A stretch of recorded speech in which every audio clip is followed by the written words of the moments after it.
Hello, everybody. Welcome back to our next session of Astro Weather on Awaken with Lauren Wild. So this is going to be the astrology weather forecast for pretty much September the 2nd into the 8th. So really, we're looking back retrograde just like one day into the week.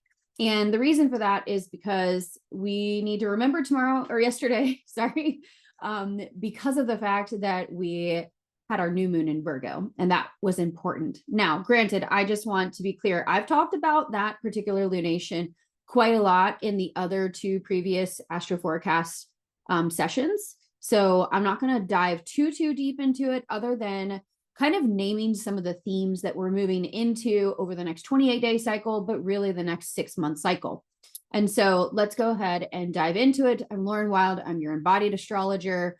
And there's a few things that I want to talk about this week. The number one thing or theme that I want everyone to understand is that we've got a lot of mental challenges that are coming through the collective celestially, which land in our mind, which lands in our body, which translates to however we translate it. And it is confusion.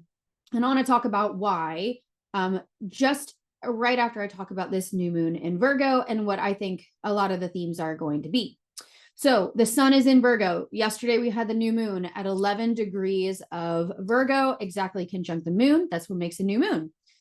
In this aspect, we always get a refresher on whatever that zodiac sign is. And so in Virgo, it's about organization. It's about your health. It's about, your daily routine and schedule. It's about time management.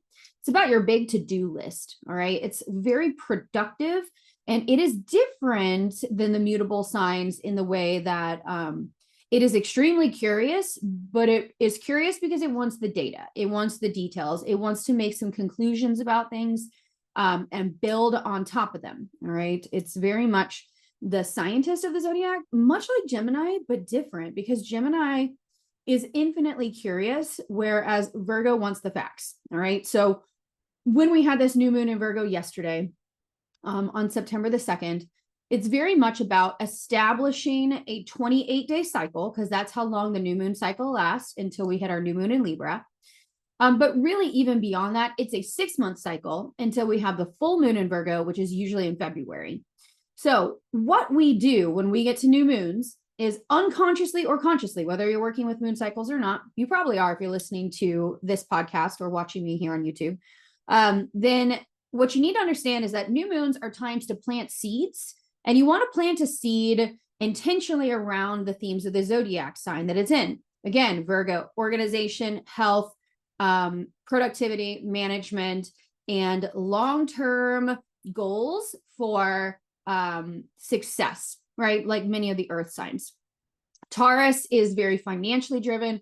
Virgo is very health and organizational focused. And then Capricorn is very focused on management, success, seeing it all the way through, project completion. Okay. They all kind of have like a little taste of each other. But what I want you to take a moment to think about with this week before we get to the full moon of Pisces, which I'm going to talk about in a second.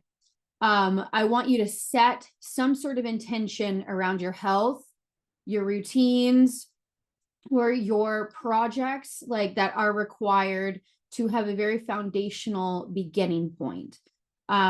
The Virgo cycles are very important to me. If I look back, and I think that Virgo is pretty much when I get my life together every year. And it's like slowly starts to fall apart the further away I get from the Virgo lunations. And then it like puts itself back together every 6 months. So I'm a big fan of the Virgo cycles for completing projects, setting goals, and actually like making lists that make sense and work. So see if you can just pause this video or this podcast for a moment and ask yourself, like, if I had 6 months to focus on something on a daily sadhana, like spiritual practice, daily routine level, what would that be? And I don't know why, but I'm like, for somebody, it could be like, I'm gonna like start flossing my teeth every day, right? Like that would be a very Virgo kind of commitment, because it's like, it requires repetition. It requires you to keep doing it day after day.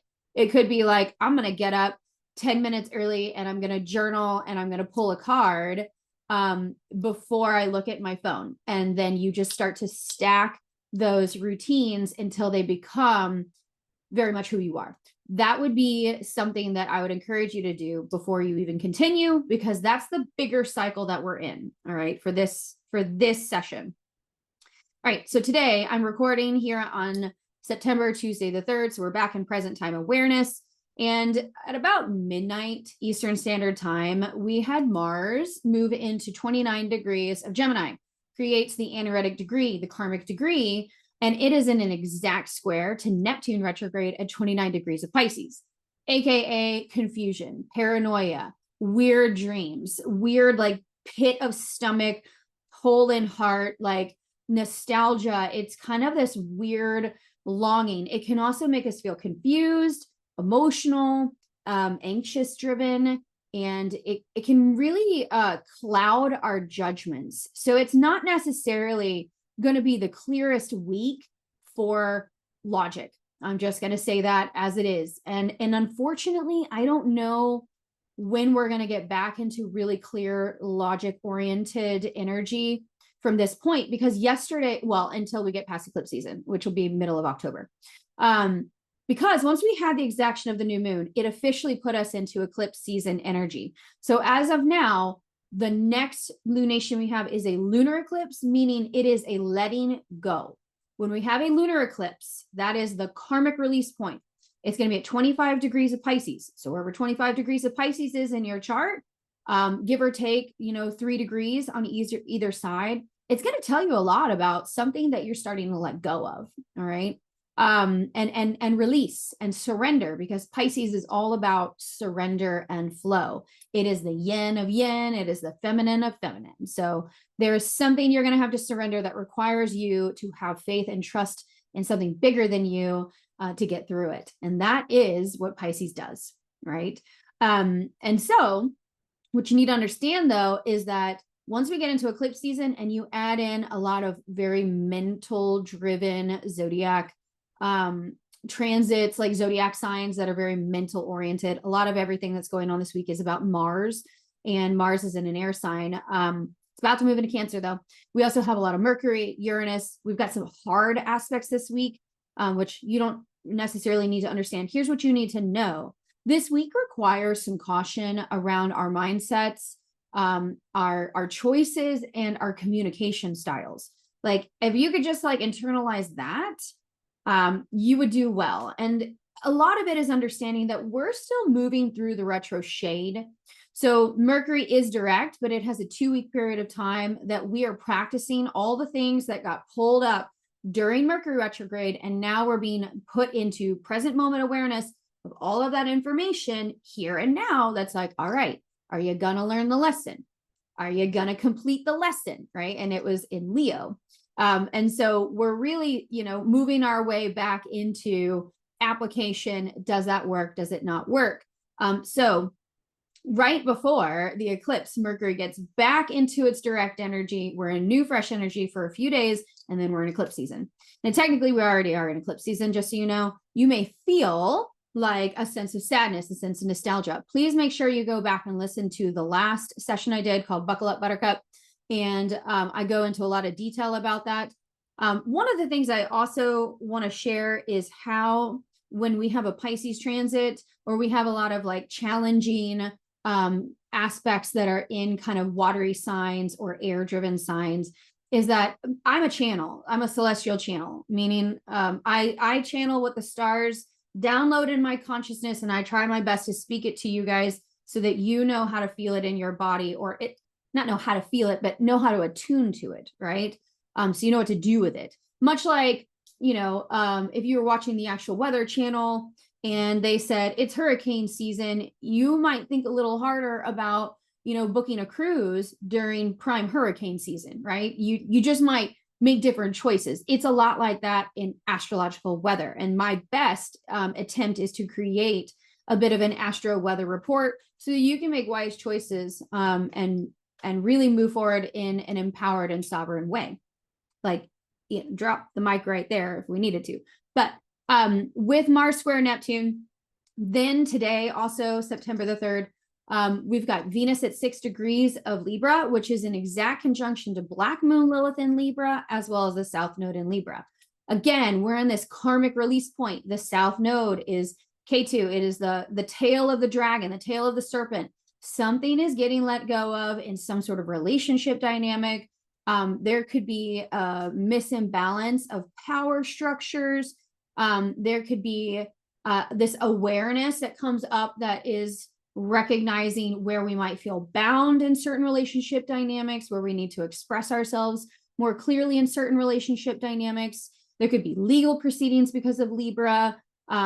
There absolutely could be things about your finances that you're trying to get back into balance.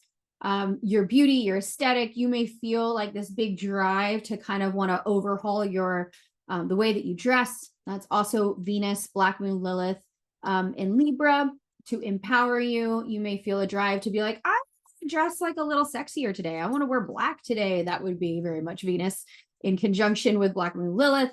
You may find yourself being like, I want to buy feather earrings. I want to buy a bone necklace. And you're like, I don't know where that's coming from. That would be Black Moon Lilith, right? She's the wild one, the wild woman, for sure.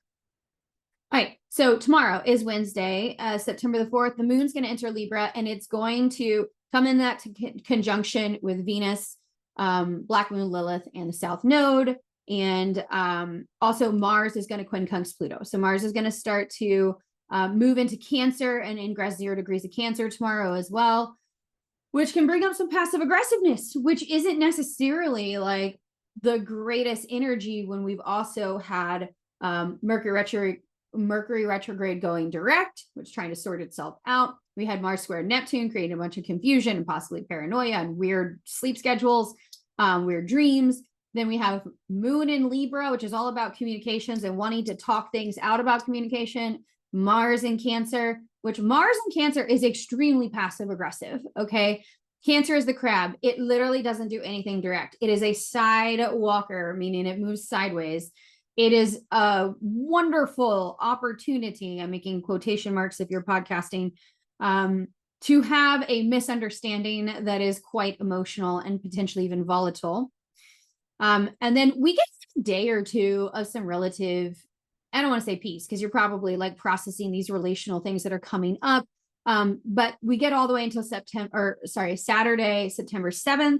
And that is going to be where Mercury is going to square Uranus.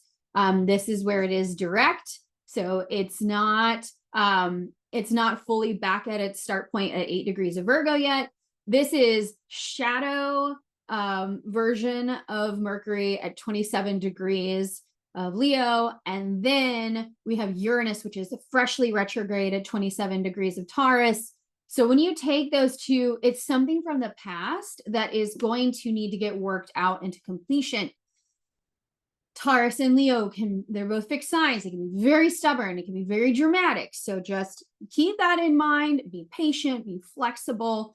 However, know what your boundaries are, right? Taurus is about your values. Know, like, what are your limits? What are your values? And then what are things that can actually be discussed and negotiated and worked through? Those things would be helpful. However, on Saturday, just to add it up, make it a little bit more intense, the moon moves into Scorpio and just brings the intensity of emotion up to a new octave, right? And then Sunday, just to keep the intensity, the relational intensity flowing through the zodiac and through our consciousness, around 12:35 a.m. Eastern Standard Time on Sunday the 8th, we will also have the sun opposite Saturn. Retrograde. So there's like some sort of limitation, some sort of hardship. There's something going on the mental plane that is tied to your emotions, your belief system, your hope, that is getting brought up to the surface, and you're pushing up against some sort of awareness that allows you to recognize, where do you need boundaries? Where have you hit your limitations? Where do you need a better understanding of how you feel about things, right? And how are you going to set those boundaries and follow through with them? we can look back at this new moon in Virgo cycle that we're in for the next 6 months. And all of this energy is going to help us really understand on a practical level what needs to be brought into consideration to see this goal come into play. So an example could be something like, I really, really, really want to start going to bed earlier. I want to quit drinking alcohol, and I really want to prioritize my liver health for the next 6 months, right? So say that's the dream, but then you spend the whole weekend like out and you're drinking and you're staying up late at night, which, like, I have no judgment. I'm just saying if this was your goal. And then you get to Sunday and you feel like I failed.